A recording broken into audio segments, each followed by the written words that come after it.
how to forward domain in GoDaddy. So I've just logged into my account and we want to click on our name in the top right, then go to my products.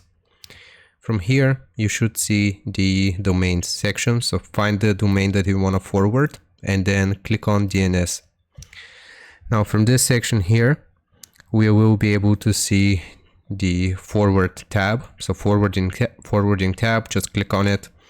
And here you can see all of the forwarding that I've created. I'll just delete this to show you how we can begin from scratch.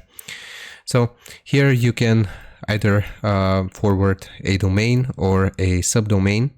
So basically just click on add forwarding. You can choose HTTP or HTTPS and the destination URL here, as well as the forward type, permanent, temporary, or forward with masking. And basically after we have done this, we'll click on save, and that's how you forward in GoDaddy. I hope this helps you out. Leave a like and sub. I'll see you next time.